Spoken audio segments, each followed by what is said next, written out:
Hi there, friends. Before we dive in, we want to let you know something important. While this podcast does feature a marriage and family therapist, we are not your therapist. This is a space for informational and educational purposes only. We're here to have a deep conversation over coffee. If you find yourself feeling stuck or overwhelmed, we encourage you to reach out to a trusted therapist, counselor, coach in your area who can give you personalized support you deserve. Because let's be real, life is way too hard to go at it alone, and your emotions are way too valuable to ignore. Okay, now that we've gotten that out of the way, let's get to the good stuff. Joining Dr. Glenn and Phyllis on today's podcast is Connection Code's certified coach, Bridgett Blood, and she is going to be talking about the pursuit of peace and how, especially for many Christians, the idea of praying for peace, we're just waiting on it to come, but actually peace takes action, and how using these tools can connect you with God. So whether you are a Christian or a non-believer, wherever you fall on your own faith journey, I hope that you can pull pieces of this conversation to apply it to your own journey of experiencing peace. Let's dive in.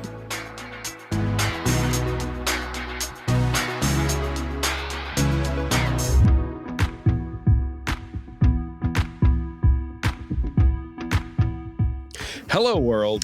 Hi, friends. We are so excited to have Bridgett Blood in the studio again today. And this is, comes from conversations we have in the kitchen at our place. And this one was kind of talking about more over the last 3 months of your life. But what really struck me, and I actually had you stop and then it's like, write that down. We've got to talk about that on a podcast because you were talking about pursuing peace took motion. Yeah. And I'm really fascinated even just by that phrasing. Mm-hmm. Seeking peace took motion. Yeah. And I thought, wow, I was always told that I was a peacemaker. Yeah. And then I learned many years later, probably thanks to you, that I was more of a peacekeeper, meaning just keep the peace, whatever it takes, keep the peace. Nobody say anything unkind. Nobody ever, let's just fake it till we make it kind of stuff. And then I learned how detrimental that is and shallow that is. So I wasn't really making peace with anybody. I was just trying to keep the peace with everybody. And then when you said seeking peace took motion, I thought, oh, wow, that's even another level of what in the world that means. So for our listeners, dive in and tell us what that even means and then how you made that decision and you made some pretty bold moves because of that decision. Yeah, I did. Yeah, these last 12 weeks have been really intense for me. I think I've shared on the podcast before, this past fall, I did a certification program around sexual trauma and understanding our sexual stories. And it brought up some really painful parts of my childhood that I hadn't quite looked at yet, or maybe not even not looked at. I just didn't have adult language for looking back and being like, oh, this is how to name the harm that happened. And I got to the end of that program and I just remember kind of being with my teacher and being like, oh, wow, I actually don't have the capacity to engage the fullness of what we found here. And so I needed to kind of check back in with my coach and counselor that I've had for the past 12 years and said, hey, I need to sign up and do some sessions with you. And we need to follow this to the end. And so we had one bucket where we're like, hey, I think we really need to focus on this. But it also touched some other tender areas of my life. And so I just began to say, okay, like I feel a lot of unforgiveness. And she's been so kind to me over the years. It's not like, oh, well, you just need to forgive this person, then you'll start feeling better. She's actually like, no, like how do we name the harm that you experience? And how do we really sit with anger and sadness until they lead us to a place of like, oh, I'm ready to pursue restoration now just for myself because I'm worth that. And so we began that journey and I felt really undone by just having to name honestly my experience because there also was this internal battle is like, oh no, if I start naming things, it's going to impact people that I really care about. And what happens if I share my experience of anger with them, of hurt with them, of sad with them? And they lose identity with me or they pull away from me or so much fear of, oh no, like, do I actually want to do this? And so sometimes it just feels easier to kind of hide in this, the peacemaker thing of, well, if it's God's will, I'm just going to pray and this person's going to call me on the phone and it's going to be a perfect conversation and we're going to cry together. And those moments definitely happen. But I was realizing that I was missing a lot of what I felt like God was inviting me into this year because I was waiting for this perfect moment and this peaceful moment, meaning I didn't feel scared anymore. Instead of just saying, oh, I'm actually going to identify my need and share that with my people. And it's going to turn up some things. And it did. I mean, there were definitely days where we talk about the dam bursting, where the dam burst and all I had to do was just hold on for dear life of, I don't know what to do. I don't know what to say. We don't know how to fix it. I don't know how to get you to hear my perspective and me to honor your experience while still on. Like, this is all so messy and so painful and I don't know what to do. And I was so flooded all day long, but I'm just going to hold on for dear life. And that whole idea of, it actually comes from Psalm 34. It says to seek peace and pursue it. Just kind of kept hearing that over and over and over again of like, you want peace so desperately in these relationships that mean so much to you. Like, are you willing to do the work to pursue, to move towards, to come in motion towards the honesty of naming what has been true in the experience at whatever cost. And so that's kind of how it started for me. So your last words, at whatever cost. I think for many of us, it's like, I don't want to risk it. And there's relationships we have. I would think every listener could probably name a whole list of people that you either want more or you want to resolve or you want to bring up, but you don't. And so I think so often we then find ourselves compromising what we believe, compromising ourselves. We just deny, like almost like we hear the message or we tell ourselves, right, just don't feel that way. Just don't think that way. Just get over it. Instead of going, wait, I have the right to pursue peace. Matter of fact, scripture even says to pursue peace. Like there's an action that involves. And I was raised just to pray for peace. Like there's nothing you can do other than pray for peace. Like there's not an action to be taken. And when I think about even listening to you just now, I started thinking, oh, I really need to have that conversation with that person.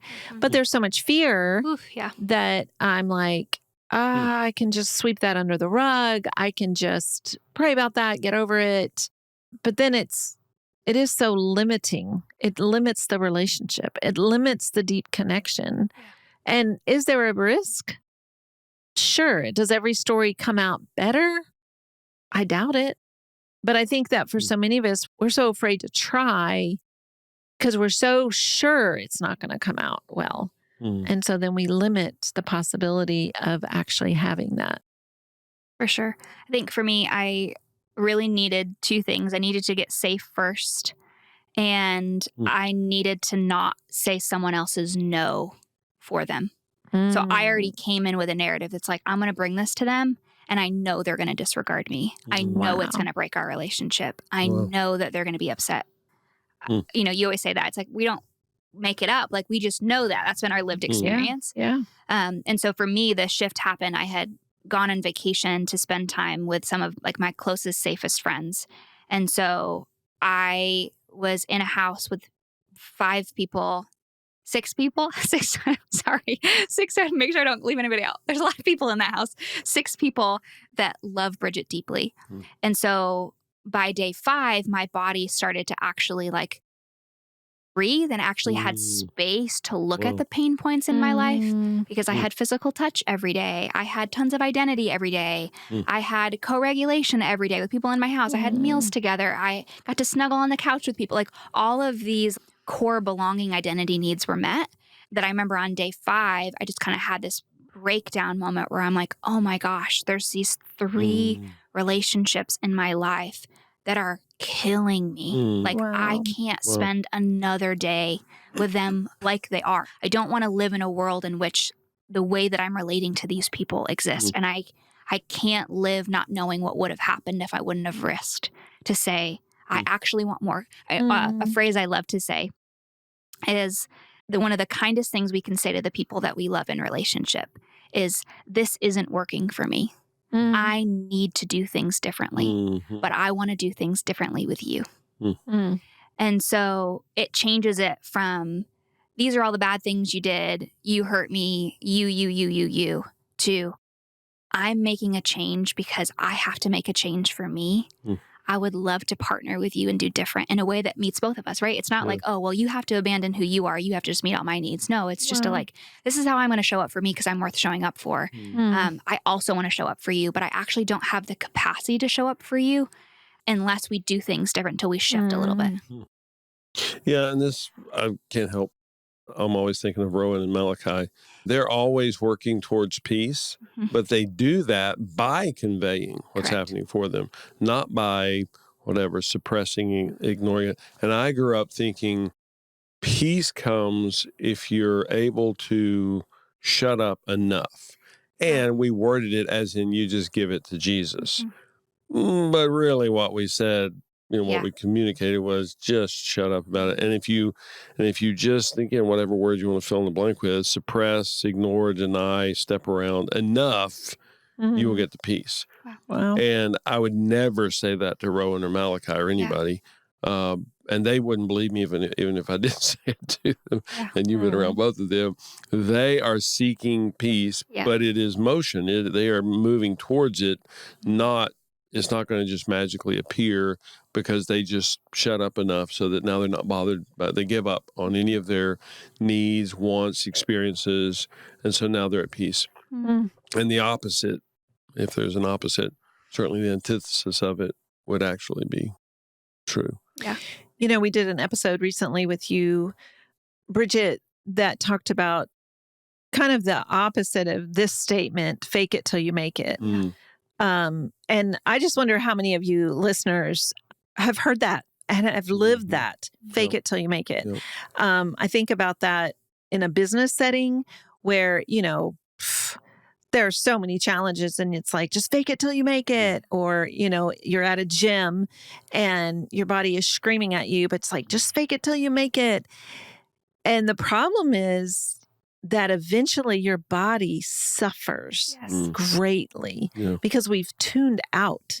That is part of what the conversation that we had in a different podcast with you is that it's like we're not regarding our bodies. We're not listening. We're not tuning in. We're telling our bodies, fake it until you make it.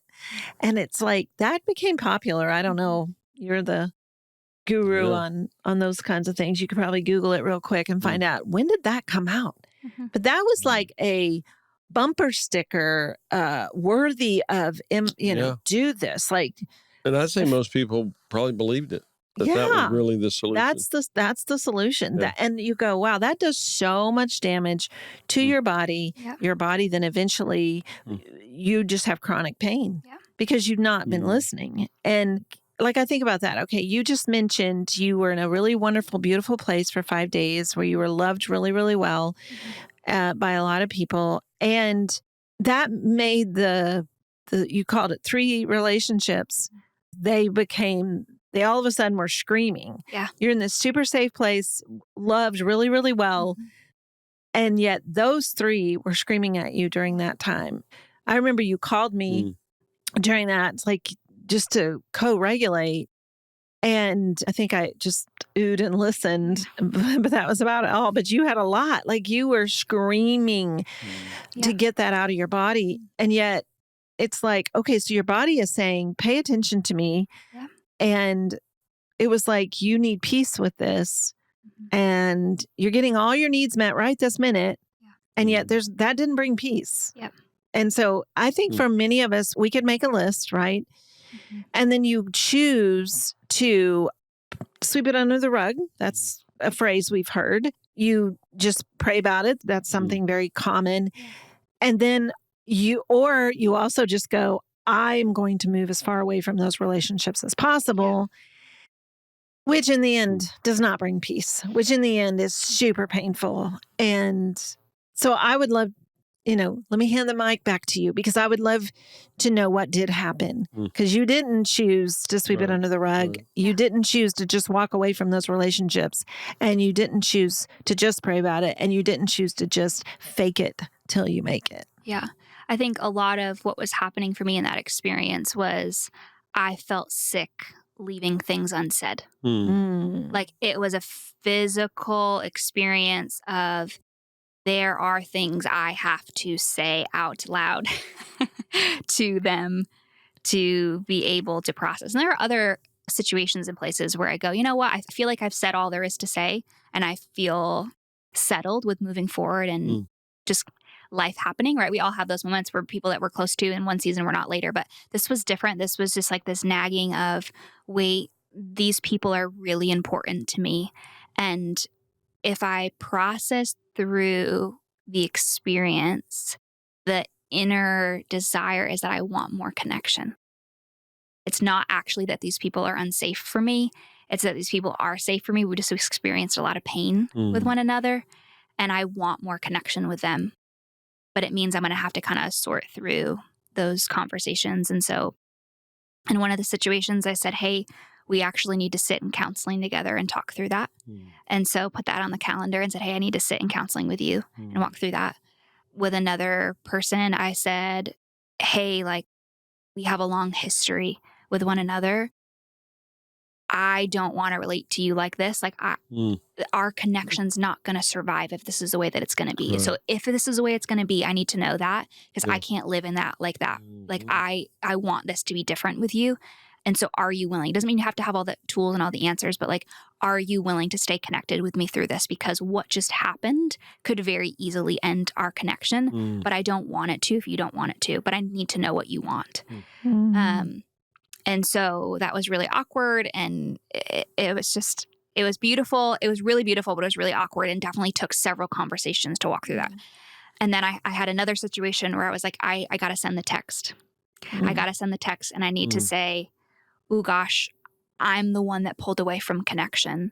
But now that I've had time to sit with my own emotional experience, I actually do desire connection. I'm just terrified to ask for it because I'm terrified that in me asking for connection, I'm going to live back through the pain of other people that have communicated with their behaviors of Bridgett's not worth connection. And so that was just a lot for me to experience. And those were all terrifying. I mean, I felt sick in my stomach. I sweat through my shirt. I cried. Like all of those experiences were very challenging. And I'm really grateful that those things did work out well to be able to say, hey, like I'm worth showing up for. My people want to show up for me. I can also honor that like all of those people did experience pain with Bridgett in that, right? It's not just me showing up and them taking ownership for their experience. Like I also have to take ownership of like, oh, in my humanity, in my trauma, in my self-protection, like, yeah, I participated in dynamics that hurt you too. And I have to own that. And that's not a dismissal of the pain that I experienced with them, but it is an honoring thing to say like, no, like we're both worth figuring out a way forward that honors both of us. And it was really, really worth the risk. But I think it came from this rooting and grounding in the fact that like, I'm worthy of the life I long for, but I have to get myself in motion to go get it. Like it doesn't just magically happen. And also like, if we are going to talk about having a friendship with God, like how boring would that be if you had a friend where they're like, oh, you pick where we go to dinner every time. You tell us what we're going to talk about every time. You tell us what we're going to wear. You'd be like, this is not a friendship. This is a dictatorship. Like, this is not how this works. And so I think so often we settle for a really cheap friendship with God because we're waiting for a God who fixes things.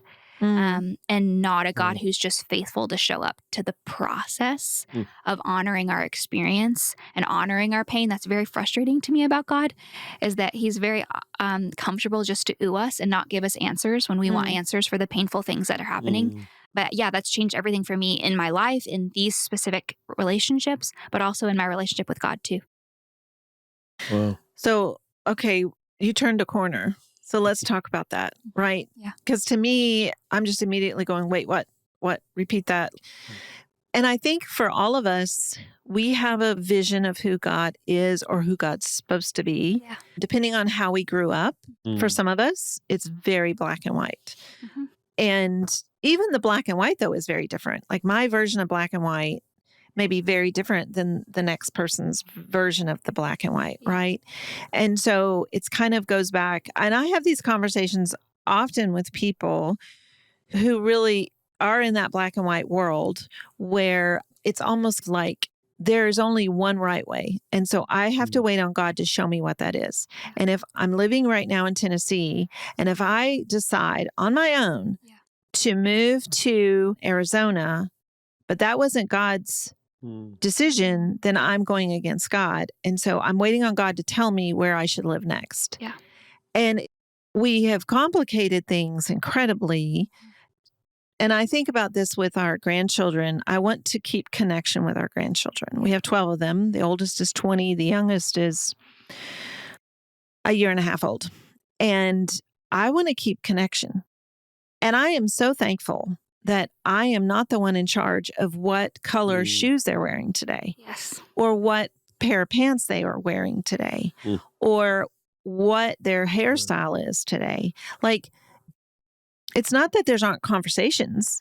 You know, right now I have 2 grandsons who are close in age, and one is looking really dapper these days. Like he got a great haircut. The other one thinks wild and crazy is the way to go with his hair. And so one cousin is always saying, dude, get your hair cut. And the other one goes, I don't want to get my hair cut. And I'm reminding the one who now looks so dapper that I think last summer you were going pretty wild and crazy with your hair. Yes. But it's like he's now matured, right? And he's going really dapper. And we just kind of laugh about it, but it's a topic of conversation. And I've just said to him, don't lose connection with your cousin over it. Yes. The more you push him to get that haircut, the less likely he is to get that haircut. Yeah. And just remember you were there, like not too long ago. Yeah. But I'm just so thankful that I get to love both of them equally and that they don't have to get my judgment on their haircuts. Yes. And I think sometimes we come before the Father and we go, okay, God, I'm waiting on you to tell me what haircut I'm supposed to have. And God's like, I'm just going to love you, whatever haircut you've got. Yeah. And I'm not making that decision for you. And that may seem like a silly analogy, but I don't think for many of us it is, that we really get so stuck and we're so afraid of choosing the wrong pair of shoes, choosing the wrong hairstyle, that we think then God will zap us or, you know, we will go into a season of drought. And you're going one step beyond that, that most people are like, please repeat that. I'm going to have to re-listen to that part of it. So dig into that a little deeper, what you're trying to say to us about God, because I think many of us do think, I'm going to pray about it and he is going to fix it. And I'm just going to sit here in my chair, no motion on my part. I'm just going to pray about it. And I know God will just fix it. Well, and I should just mention that I was in a session recently where that phrase was repeated probably 15 or more times in a 50-minute session. That, oh, Jesus is going to fix this. Jesus is going to fix this. And I was just really fascinated by that because the individual described how his first marriage died after 32 years. Well, that's a good bit of time for, and I feel fearless because I don't want this to sound blasphemous, but that's a third of a century. If Jesus was going to fix it, there's plenty of time to fix it. But this partnered pair were clueless, had no tools, no capability. And for me, it's unblasphemous because it's not a Jesus issue. Any more than if I gain 250 pounds and I'm waiting on Jesus to fix it. No, I got to do something here because I gained way too much weight. I can barely move. I can't walk. I'm going to have to do something. And I would suggest it has nothing to do with Jesus. It has nothing to do with God. This is just something I got to get focused on. And I can present it to God. I can have a connection with God, certainly. But I'm going to have to do some serious changes in my activity level, my food consumption to make a difference there. So I interjected, but keep going with what Phyllis was talking about. Yeah, I just think that like we actually get to have real partnership with God. Right. And that, I mean, there's a lot of times where I do wheels with God and be like, oh, wow, man, we need to do some things different here. Like there's a lot of lonely, there's a lot of hurt for me. And if we're going to be in partnership, like I'm in partnership with my friends. And if you tell me that you do want to be my friend, I'm missing something. Like, I'm missing something here. Wow. And it's very different than the fix it mentality. And one of the things I often like to say is I really don't care God's good until I know that God grieves, because all the perfect theology doesn't matter when your life's a mess. Like, it doesn't help us feel seen and heard and known. Is it true? Absolutely. But is it necessary in that moment? And I think we're so afraid that we're going to misrepresent God that we end up using all of these really good things in really painful ways. It cost us connection with people we actually really care about. And for me, a lot of that changed. I don't remember if it was by myself or I had done like a prayer session with someone. And the picture that I had in my brain was I wanted to tell Father God that I was really angry with Jesus, that he wasn't helping me. And I'm like, there's just so much happening in my life that Jesus is like, I know that he is willingly choosing not to help with. And I'm mad about it. And I need to tell him that I'm mad about it. And so, again, this is all imaginative prayer. So, you make it up as you go and all that part. And so I just say, yeah, Father, like I'm really angry. Jesus isn't helping. You need to tell him to help. And Jesus just sits there and cries. I watch him cry and I'm so annoyed. I was like, little crybaby in the corner. Like, now's your time to talk. You're not getting out of this punishment now, right? Your dad, I'm tattletaling to dad. He's going to tell you what to do. And I just remember the Father said like, hey, like, is Jesus mad at you? And I was like, nope. He's like, okay, well, so like, what do you think's happening with him crying? And it was one of those things where like, I felt it and I heard it, but Jesus didn't say anything. It just was one of those like weird moments where I just felt Jesus go like, anything I say to you right now would be like true, that I love you, that I'm here with you. Like all of that's true. But if I talk right now, I'm dishonoring your pain and I'm not willing to do that. And I just remember I was so desperate for God to give me an answer of like, why is this so hard? And why does it hurt so bad? And he just instead was like, oh yeah, buddy, I hear you. Like, this is really painful. I'm hurt with you. I'm angry with you. I'm sad with you. And once I kind of got that piece of like, oh, I have a God who grieves with me. Then I have a God who's good to say, okay, well, I'm missing something. Now, what are the logistical pieces? Now, what are the pieces that I just have? I don't want to say just pray about, but there are some times where you go, I don't have the capacity to engage that. I just need to pray about it, set it on the shelf and trust that God takes care of me. And then there are other things that go, nope, I have to schedule the counseling session today.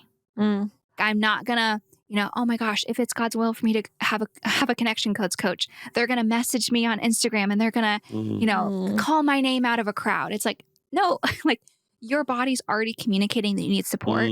Like, go reach out for the support. Hey, I really want this connection with this person, but if it's God's will, they're going to show up in the same room at the same time. And it's like, okay, well, the worst thing that happens is the answer is no.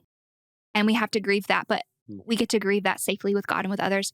But we actually have to partner like we would partner with a real friend. And for me, that's taken off the pressure. I said this the other day.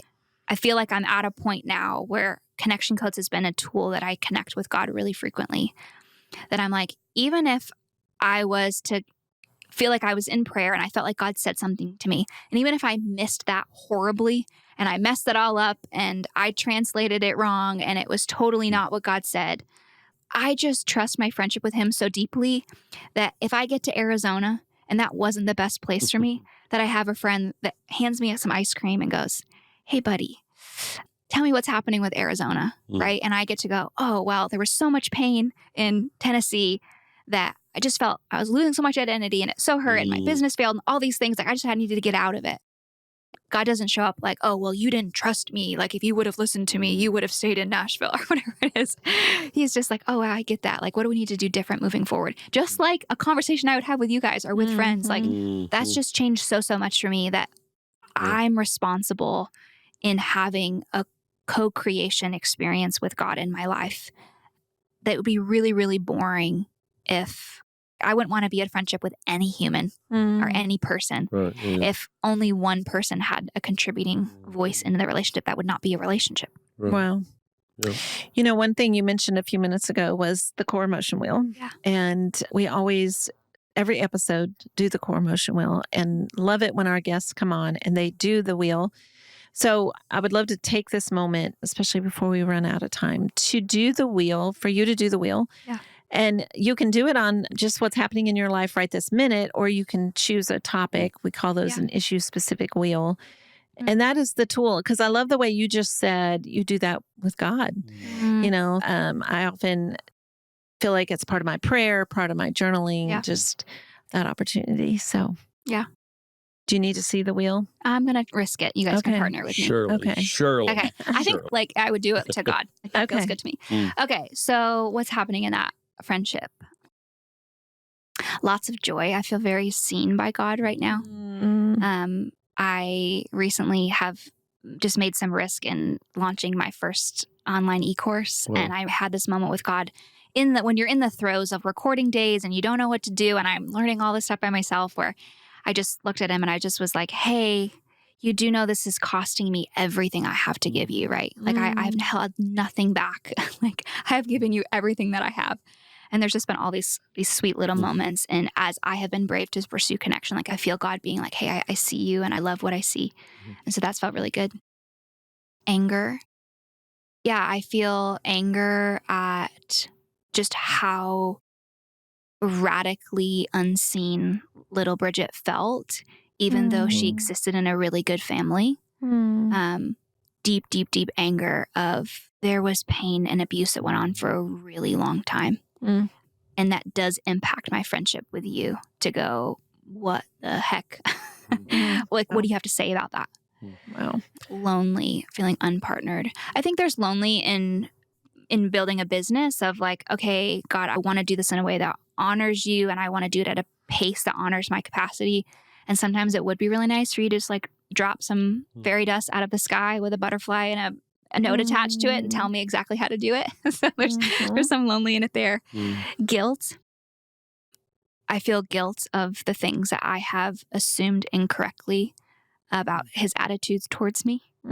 There's a quote from an artist I love, Scott Erickson. He says, may you thank God for all of the things you've assumed incorrectly. Shame, loss of myself.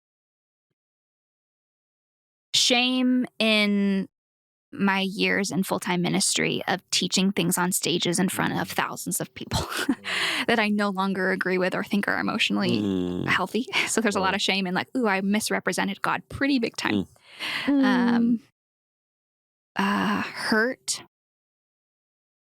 Hurt with some physical. I've dealt with some autoimmune stuff for quite some time.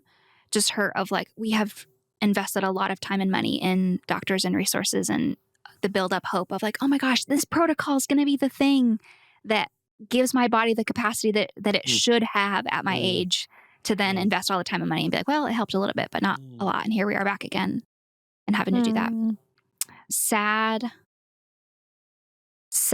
with how much pressure I've put on myself to follow rules that God never had for me. Wow. Of like, it's cost me a lot of connection to be like, oh, I'm allowed to say this. I'm not allowed to say this. I'm allowed to ask this. I'm not allowed to ask this. And those were all rules that were set up by a religious structure that missed his kindness towards me. What else do I have? Ooh, I was so caught up in what you were sharing. Did you say fear? Ooh, fear. Ooh, yeah, lots of fear. This is a season of really beautiful joy for me.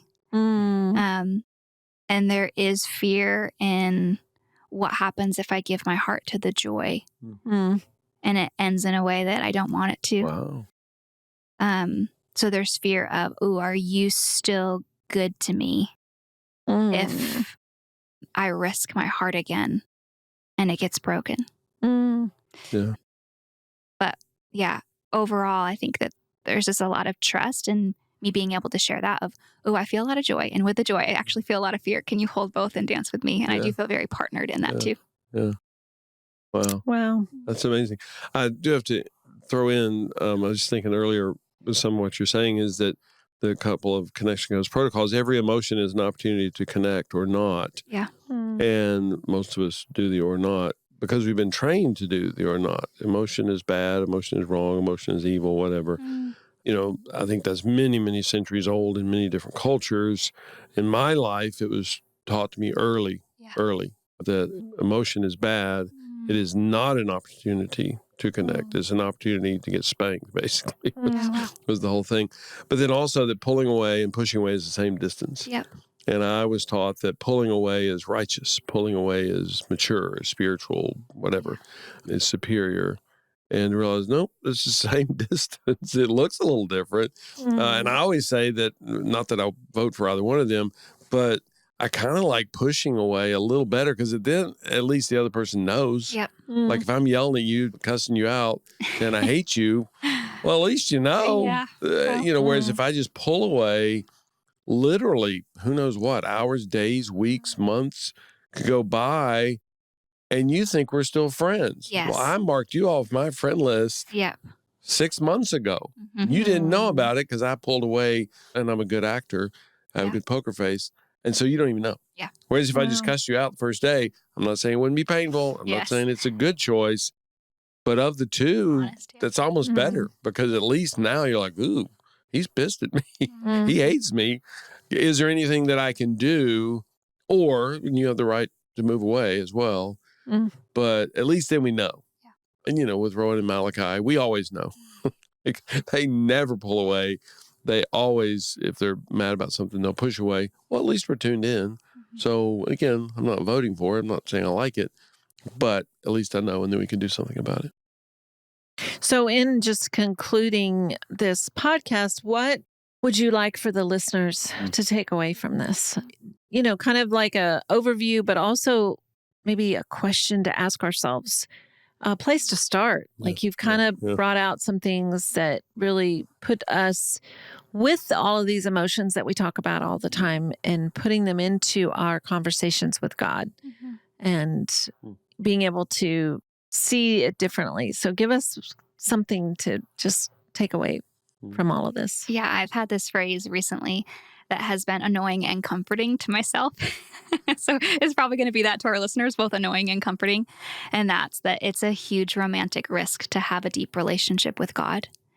And so there's something of our essence and our goodness and our glory that we do put on the line to say, hey, God, like I need to be seen and known by you. And the way that I do that is by wheeling out, like, this is what's really happening for me in my world, in my relationship to others, in my relationship to myself, in my relationship to you. Like, I actually have some really deep anger towards you, and I have some really deep loneliness with you, and maybe from what I've been taught by you, and that's not a disconnect from our relationship to him. It actually is what invites us into like a real powerful partnered existence with God, which I think we have the right to, all of us. And so, yeah, I think I would just start there, that like the things that you're scared to say that you think are going to disqualify you from your faith community, from your family system, from your own friendship with God, I dare you to risk saying the thing and naming the thing. Wow. And I do really believe that will be the thing that you find yourself in a really fun friendship because you feel safe to be you without feeling like you have to have a mask. Cool. I love that. Yeah. Okay, so if our listeners want to find you, how do they find you? They can go to the Connection Codes website under really? coaches. Wow. We have incredible coaches all over from all different topics. My name's on that. Also, they can go to my website, bridgettblood.com. I specifically work with Christian single, dating, and engaged couples around understanding their sexual story and engaging the good stories of their bodies in alignment with their core values. And so that's what I do, and would love to walk with people in that journey, so they can find me there. Wow. Amazing. That's so amazing. Thank you for being with us. We love it when you come into the studio, and we do all of this because you need this. You deserve this. So let's do this.